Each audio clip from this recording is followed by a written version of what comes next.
370 treaties. The question is not whether they broke. The question is how. Because when something fails 370 times in a row, that is not bad luck. That is a system. And when you look at the legal machinery underneath each failure, a pattern emerges. The same 6 mechanisms, rotating, repeating, applied to different nations at different times, like a locksmith who carries 6 master keys and needs only one to open any door. This is a forensic investigation into those keys. We are going to examine the documents, read the clauses, and trace the legal architecture. By the end, you will not just know that the treaties broke. You will know exactly how and who built the machinery to break them. Our first piece of evidence is dated 1778. The United States of America has existed for 2 years. The new nation signs its very first treaty with the Lenape people, the Delaware, at Fort Pitt, Pennsylvania. The treaty promises friendship, mutual military support, and a future state in which the Lenape might hold congressional representation. The ink is barely dry before white settlers begin encroaching on Lenape territory. No administration enforces the boundary. No soldier removes a single settler. By 1795, a new treaty forces the Lenape to cede their lands entirely. The first treaty in American history, broken before the country was 20 years old. The pattern starts here, but the breaking of Treaty Number 1 was not random. It followed a mechanism, one that would repeat across the next 90 years. Call it Mechanism 1, the unauthorized signatory.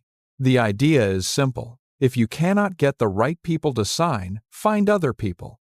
No case in American history illustrates this more precisely than the Cherokee Nation in 1835. By that year, the Cherokee had a written constitution, a bilingual newspaper, and a functioning national government. They were, by any diplomatic measure, a sovereign nation capable of making and refusing treaties. Principal Chief John Ross represented the official Cherokee government and held the only legitimate authority to sign any land cession. In the winter of 1835, Ross was in Washington, D.C., negotiating, through proper channels, against removal. Back in the Cherokee capital of New Echota, Georgia, something else was happening.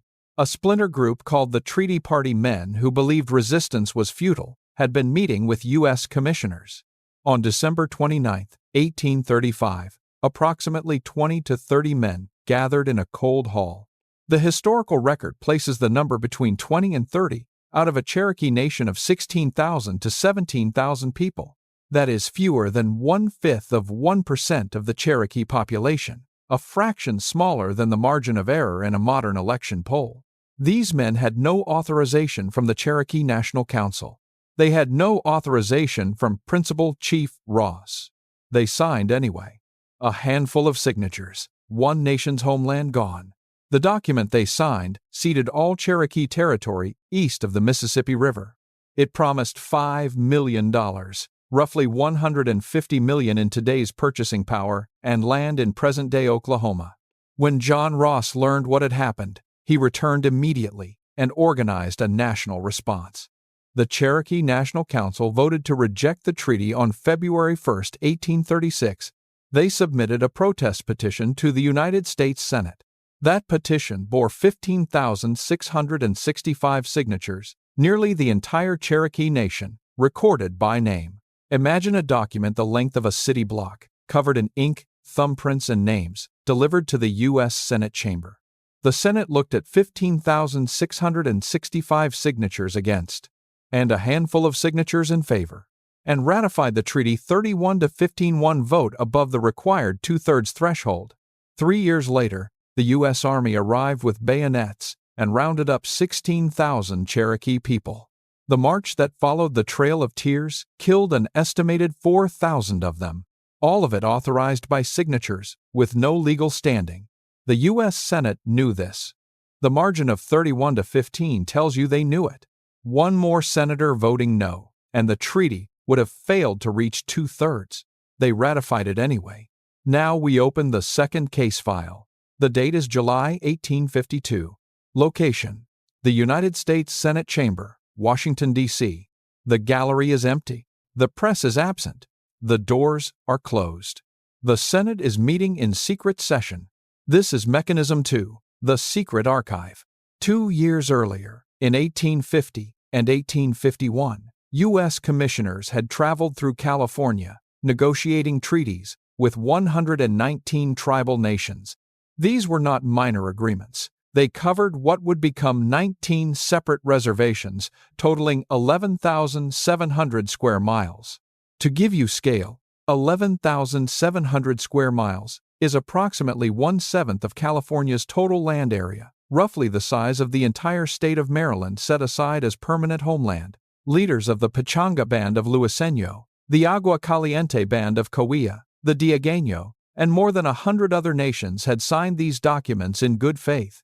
They had done everything the United States asked of them. They went home and waited for ratification.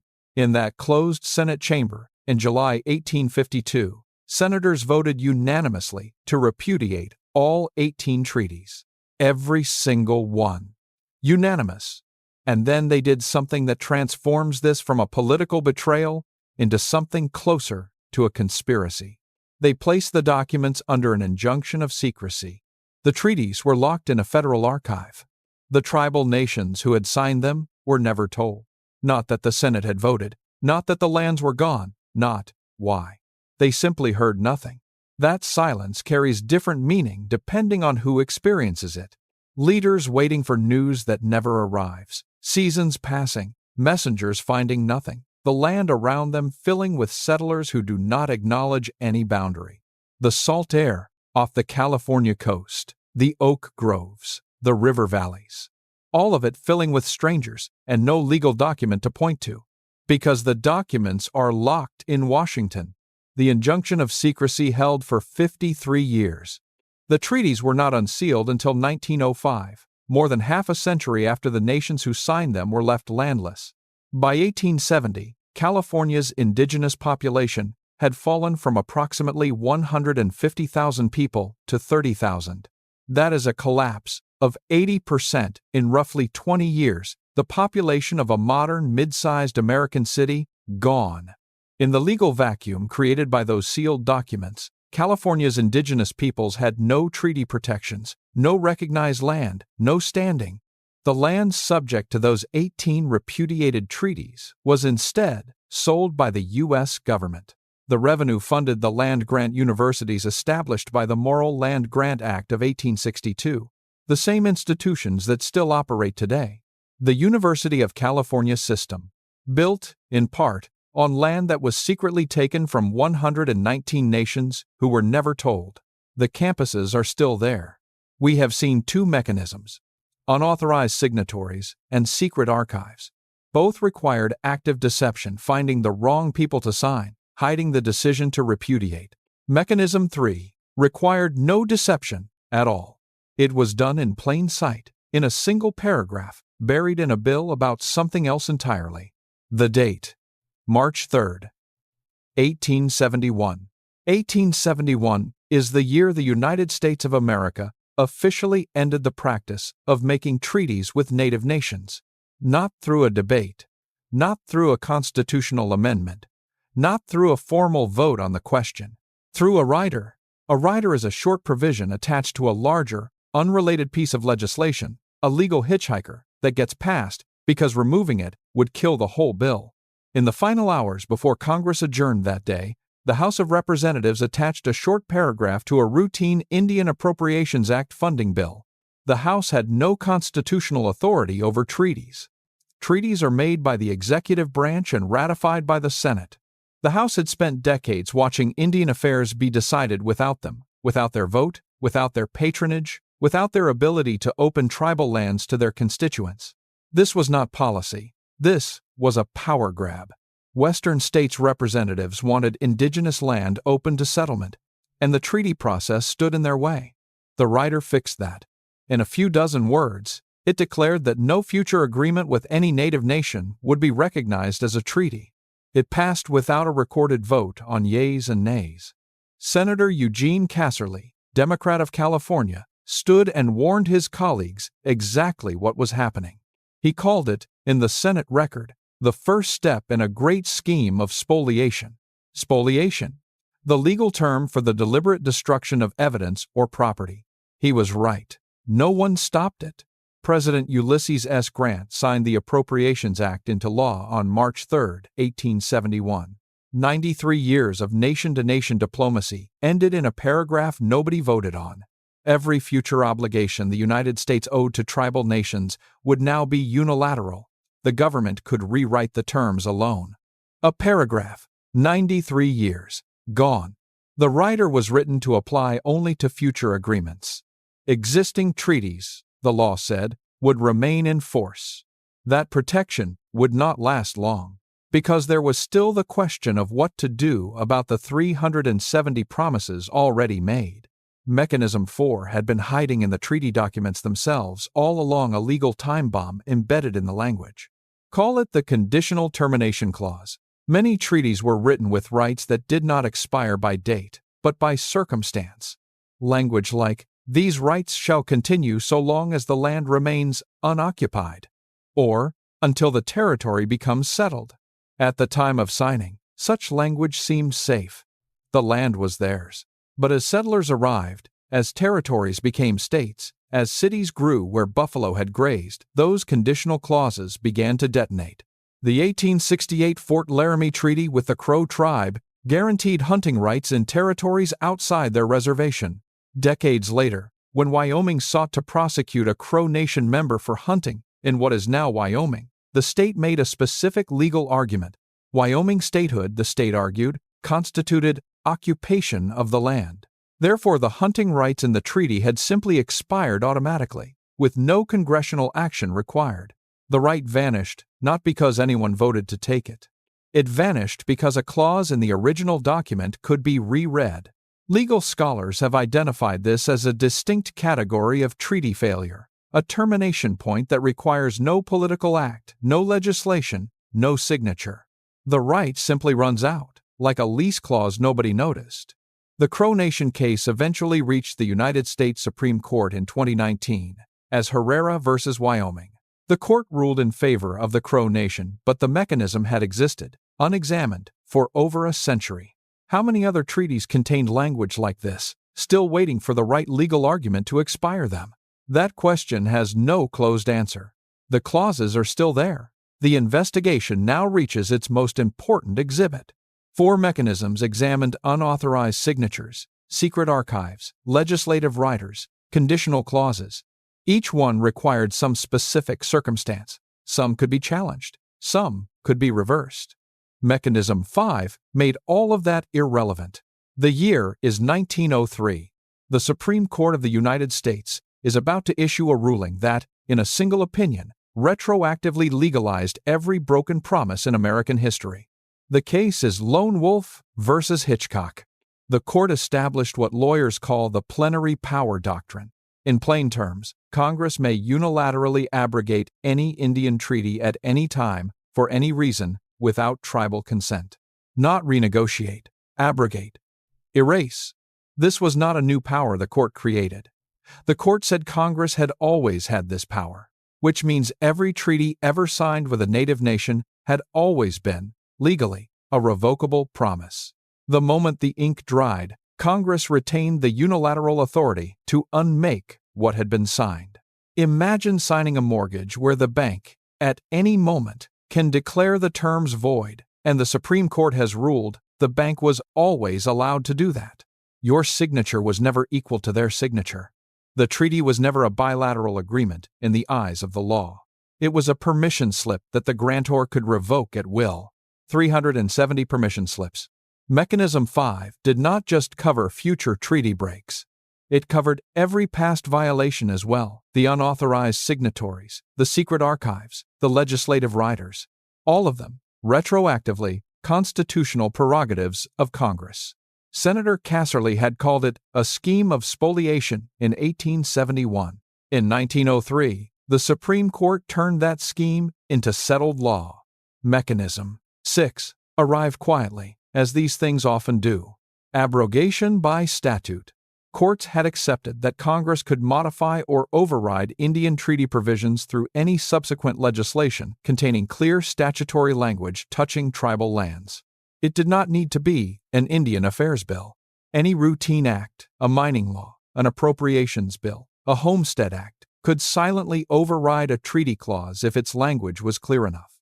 Federal law simultaneously cast the United States as a trustee or guardian over tribal nations. The guardian framing sounds protective. It was not. A guardian may reallocate a ward's assets for their benefit, and courts accepted that framing to justify land transfers tribes never agreed to. 6 mechanisms, rotating, each applicable to any treaty at any time by any branch of government. The system was not designed to honor treaties. It was designed with the exits built in. But the most revealing part of this story is still ahead, because there exists one treaty that complicates this entire forensic record. Not because it was honored, it was not fully, but because the United States government, 230 years later, is still delivering its terms. The Canandaigua Treaty of 1794, signed between the United States and the Haudenosaunee, the Six Nations Confederacy, one of the longest established diplomatic alliances on the North American continent. Article 6 of that treaty obligated the U.S. government to deliver an annual payment of $4,500 in goods, specifically cloth, to the Six Nations. $4,500 in 1794 carries the purchasing power of roughly $115,000 today. Every year since 1794, the United States government has delivered bolts of muslin cloth in fulfillment of that article. This is the forensic anomaly in the record, the one data point that does not fit the pattern, except that it does. Onondaga Nation Chief Sid Hill described it this way in public testimony before the United Nations Permanent Forum on Indigenous Issues, and his words belong in this record exactly as he said them. They keep sending this cloth less each year, of lesser quality over time, yet they have broken so many other treaties and promises involving our lands, sovereignty, and human rights. Less cloth each year. The cloth is not evidence of the system working. The cloth is evidence of the system performing. A token delivery, declining in value year by year, while Article 4 of the same treaty, guaranteeing the U.S. would never claim or disturb Haudenosaunee lands, was violated through a documented series of illegal land leases, some written for 999 years. The bolts of muslin arrive. The land did not return. This is what partial compliance looks like in a system built on total discretion. Now we step out of the archive and into the courtroom, because something happened in 2020 that broke the pattern or revealed how thin the pattern always was. July 9, 2020. The United States Supreme Court issues its opinion in McGirt v. Oklahoma, formerly McGirt v. Oklahoma, 591, U.S. 894-2020. Justice Neil Gorsuch writes the majority opinion, and he opens it with a sentence that reads like a verdict on everything we have examined. On the far end of the Trail of Tears was a promise. The case concerned the Muskogee Nation, also known as the Creek, whose 1833 treaty guaranteed them reservation territory in present-day Oklahoma. When Oklahoma became a state in 1907, it began exercising criminal and civil jurisdiction over that territory. It did so for 113 years. The Supreme Court found, 5-4, that Congress had never formally disestablished the Muskogee Nation's treaty reservation. Not in 1890. Not in 1907 at statehood, not in any subsequent act. The reservation, legally, had always been there. 3 million acres, including much of the city of Tulsa, recognized as Indian country. Approximately 1.8 million Oklahomans discovered, in July 2020, that they live on a reservation. To give you scale, 1.8 million people is roughly the population of Philadelphia. Every resident suddenly inside reservation boundaries they did not know existed. A treaty promise made in 1833, ignored for 113 years, was suddenly, forensically, legally alive.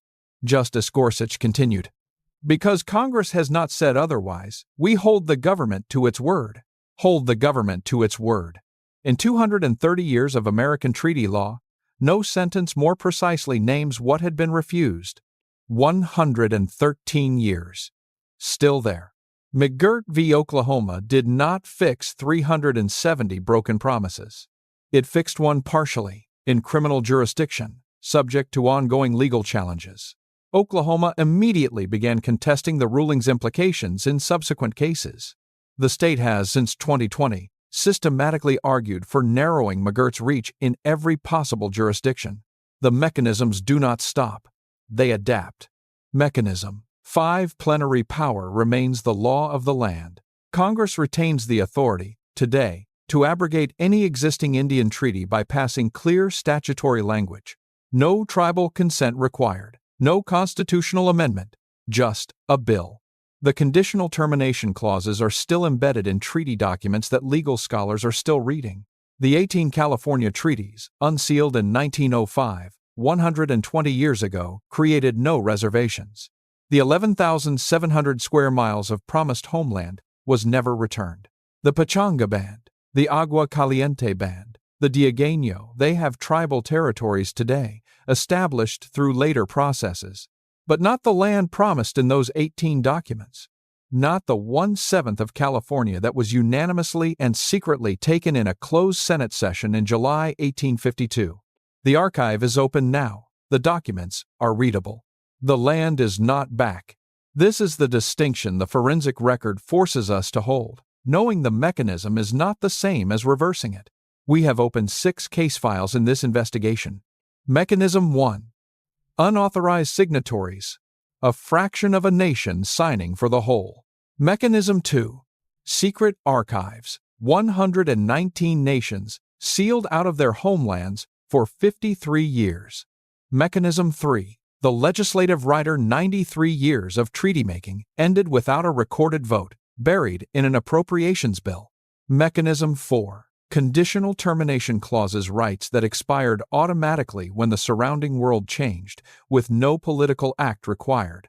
Mechanism 5. Plenary power. Congress's self-declared authority to abrogate any treaty at any time, retroactively legitimized by the Supreme Court in 1903. Mechanism 6. Abrogation by statute. Any routine legislative act touching tribal lands could silently override treaty protections. 6 keys, 370 locks, 0 that held. The question that remains, the one this investigation cannot fully answer, is whether the system was designed this way. Whether the exits were built into the treaties from the beginning. Whether the men who wrote the treaty language knew, as they wrote it, that the conditional clauses would eventually be triggered. Whether the Senate members who ratified New Echota 31-15 understood that unauthorized signatures would hold because they chose to make them hold. The forensic record shows us mechanism. It shows us pattern. It shows us consistency across 90 years and 370 agreements. What it cannot show us is intent. Because the documents that would reveal intent, the private letters, the floor debates, the closed session notes from July 1852, are not all open. Some archives remain restricted. Some deliberations were never recorded. The secret session of 1852 produced no published transcript. We know the outcome. We have the vote count. We do not have the room. We do not know what was said in those hours before 119 nations were sealed out of their own homelands without being told. That silence, that specific gap in the record, is itself a piece of evidence. In a forensic investigation, the absence of documentation, where documentation should exist, is called a lacuna, a hole in the record that suggests the record was managed. The secret session injunction was a legal mechanism for creating lacunae. And if it was used once unanimously, efficiently, without dissent, the question forensics demands we ask is, was it used more than once? How many other sessions, other votes, other repudiations happened in rooms we do not have transcripts for? The 370 broken treaties we can document are the ones we know about. The oral traditions of dozens of nations record agreements and understandings that were never formalized in Senate-ratified documents. Agreements made in the field, with commissioners, with military officers, that promised protections which also disappeared. Indigenous oral tradition is a valid historical source, in many cases more precisely maintained than government archives that were actively managed, sealed, or selectively preserved. When Lenape oral tradition records a promise made at Fort Pitt in 1778, and the written record shows the same promise abandoned within 20 years, the oral record and the documentary record agree. The mechanism of abandonment was simply not written down with the same precision as the original promise. This is the final layer of the forensic pattern. The promises were recorded. The breaks were obscured. Formal language for the making, procedural maneuvering for the breaking, a rider nobody voted on, a secret session nobody reported, a conditional clause nobody explained at signing, 370 times. And then, in 1903, a Supreme Court ruling that said all of it was legal. The investigation does not end with a solved case. It ends with a pattern so consistent, so mechanically precise, that the forensic term for it is not accident. It is not negligence. It is not a series of independent political failures. When the same 6 mechanisms appear across 370 agreements over 90 years, applied to nations from Maine to California, from the Great Lakes to the Gulf of Mexico, that is a methodology. McGirt v. Oklahoma, in 2020, proved one thing above all others. The treaties are not dead. They are sitting in federal archives, and courts are still reading them. Some of their language is still legally operative. Some of their clauses have never been formally extinguished. Every year, in courthouses across the United States, tribal nations are filing briefs that cite treaty language written in the 1800s. And occasionally, not often, but occasionally, they win. Not because the system was fixed, but because the documents survived. The Canandaigua Treaty cloth still arrives each year, less cloth, of lesser quality, as Chief Sid Hill testified. But it arrives. Proof that a 230-year-old agreement can still produce a physical consequence. Proof that the paper has not entirely lost its teeth. Today, the Muskogee Nation, the Cherokee Nation, and dozens of other tribal nations maintain legal teams whose entire work is reading 18th and 19th century treaty language and asking one question: what was never formally extinguished? The answer, more often than anyone expected, is something. The documents are in the National Archives. Most are digitized. Any citizen can read them. The treaty language is precise. The mechanisms of breach are traceable. The legal architecture is documented. What remains is not a historical mystery. What remains is a legal question that courts, tribal nations, and the United States government are still answering right now in cases filed this year. Justice Gorsuch's sentence from McGirt v. Oklahoma deserves to be the last entry in this file, not because it solved the pattern, but because it named, in 6 words, the entire question that 370 treaties represent. When Lenape oral tradition records a promise made at Fort Pitt in 1778, the forensic record of 370 broken treaties is not a closed case. It is an open investigation, ongoing, active, filed in courts that are still deciding whether to hold the government to its word. Justice Gorsuch's sentence from McGirt deserves to be the last word in this file, not because it solved the pattern, but because it named, in 6 words, the entire question that 370 treaties represent. On the far end of the Trail of Tears was a promise. A promise. Still waiting. The documents are in the National Archives. Most are digitized. Any citizen can read them. The treaty language is precise. The mechanisms of breach are traceable. The legal architecture is documented. What remains is not a historical mystery. What remains is a legal question that courts, tribal nations, and the United States government are still answering. Right now. If this investigation raised questions you want to pursue further, the sources are in the description. Primary documents, Supreme Court opinions, peer-reviewed legal scholarship. Read the treaty language yourself. Read the conditional clauses. Read the writers. The evidence does not require interpretation. 370 agreements, 6 mechanisms, 0 exceptions. The case file is open.